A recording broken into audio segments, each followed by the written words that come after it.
Hello and welcome. So, you've got a Western-style wedding coming up, and you're in exactly the right place. We are about to decode all the key terms you're going to hear, from the ceremony all the way to the party, so you can follow along like a total pro and just enjoy the big day. Have you ever been at a wedding and you hear people talking about the ring bearer or the reception and you just feel a little bit lost? Hey, don't worry, that is completely normal. In the next few minutes, we are going to clear all of that confusion right up. So let's start with the most important people, shall we? First up, Section 1, the key players. To really understand any wedding, you've got to know who the main characters are. So let's get to know them. First, we have the groom. And of course, we have the bride. So the basics are pretty simple, right? The groom is the man getting married, and the bride is the woman. These are the two people the entire day is all about. Of course, the bride almost never stands up there alone. Right by her side, you're going to find her bridesmaids. These are her closest friends or relatives, and they're there to offer support and just share in that huge moment during the ceremony. Now for Section 2, the walk down the aisle. This is often the moment everyone's been waiting for, the grand entrance. It's a big deal.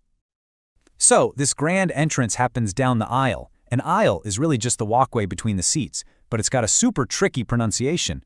See that S in the spelling? Yeah, it's completely silent. So you say aisle. Trust me, it's a common mistake, so that is a great one to remember.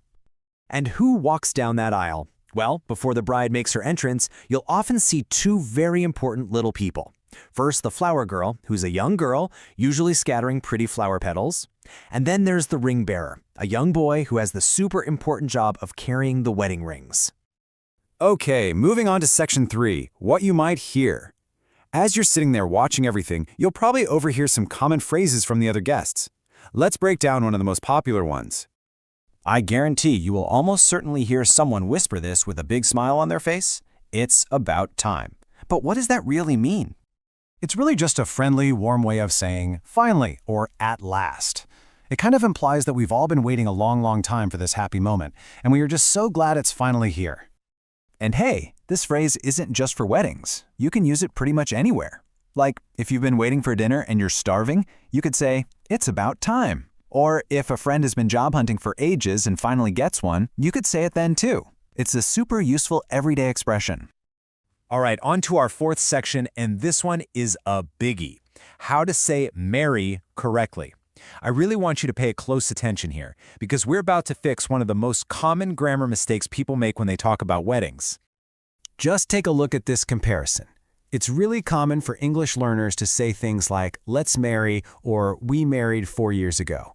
But in a normal conversation, that sounds a little unnatural.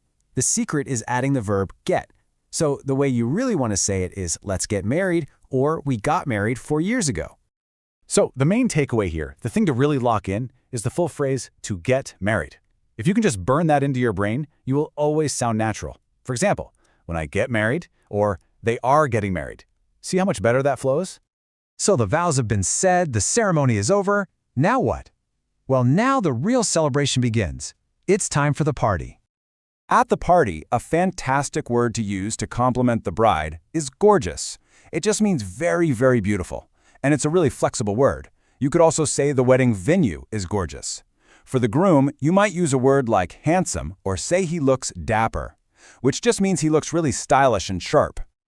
And what do we call this big party? It's called the reception. The reception is the celebration with all the food, drinks, music, and dancing that happens right after the formal wedding ceremony is finished. It's the fun part. So, from the bride and groom all the way to the reception, you now have the key vocabulary for a Western-style wedding. But of course, every single culture has its own beautiful traditions and its own unique language for them. And that leads me to a final question for you to think about. What wedding traditions are unique to your culture? Thanks for joining me.